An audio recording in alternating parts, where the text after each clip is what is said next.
let's cook some salmon.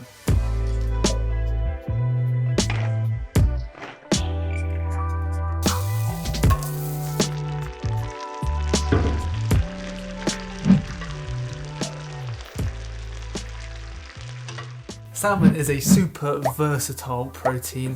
It is great in many recipes. Today we're going to be covering the pan-seared method. Oh, and don't worry, you don't need a super fancy non-stick pan. The method I got for you is an absolute killer. It will prevent your salmon from sticking for the rest of your life, I hope. Snag yourself a beautiful side of salmon fillet. This here is 500 grams. I'm getting about 3 portions out, about 160 grams-ish each portion. So I'm going to cut that into 3 even portions, roughly 2 to 2.5 inches thick, or 160 grams per portion. What you see me doing here is just running my finger over where the spine of the fish would have been, just feeling for any bones that I need to remove before we cook the fish. Then we're just going to let that sit for 15 to 20 minutes to come up to room temp. Make sure it's down on the skin side. We are then going to hit every single side of this salmon with cracked black pepper and some fine sea salt. And when I say every single side, I mean every single side. Rub the skin in the excess seasoning, coat the both of the sides. You really want to season the entire thing. After that, you're going to turn a frying pan on a low to medium heat, and we're going to place a piece of greaseproof paper big enough for the salmon to sit on in that pan. We're going to go in with about a tablespoon of olive oil and then allow the pan to heat up for about a minute. We're going to go in skin side down with the salmon, immediately applying pressure to the top. That's going to stop the skin from buckling and the fish from curling, which would stop us getting a nice, even, crispy bottom.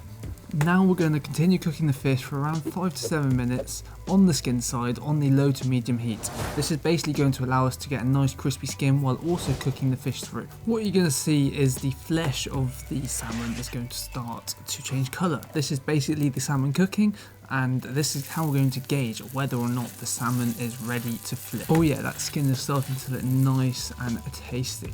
And you can see here the greaseproof is preventing the salmon from sticking, which is perfect.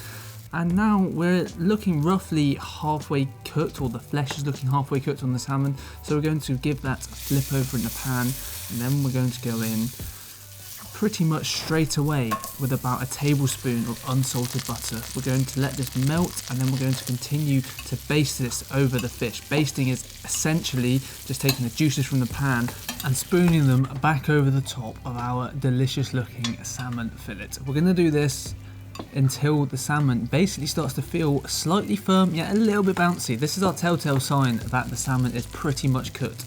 After that, we're going to go in with the juice from a quarter of a lemon, and then we're going to continue cooking this for about another 1.5 minutes, just basting that lemony butter over the salmon, and then that should pretty much be your salmon done. If you don't want it a little bit pink in the middle, just cook it through for longer. It's as simple as that. You're going to remove that from the pan and eat it immediately with whatever the hell you want.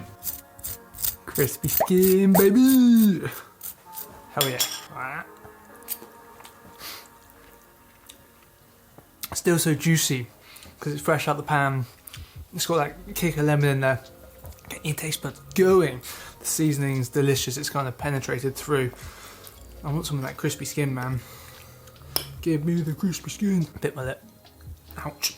That'd be delicious on top of some rice with some broccoli. You could put it through a salad or something. Flake it up, put it through a salad. In with some noodles, or you do like a soy sauce, honey, garlic glaze on top of that in the pan. That'd be amazing. It's a really basic, simple thing, but once you learn how to master cooking it, you can just take it to so many other places, which is great. It's such a good protein. It's really healthy, packed full of all that goodness. We love it. I hope you guys have learned something, and I hope you guys have enjoyed this week's video. If you have, don't forget to drop it a like, subscribe if you're enjoying the content, and leave a comment for things you want to see me make in the future. I'll see you guys in the next one. Bye bye. You would have thought with the amount of times I've said that outro, I'd actually be able to say it without messing up, but just turns out it's a tongue twister. Hey ho.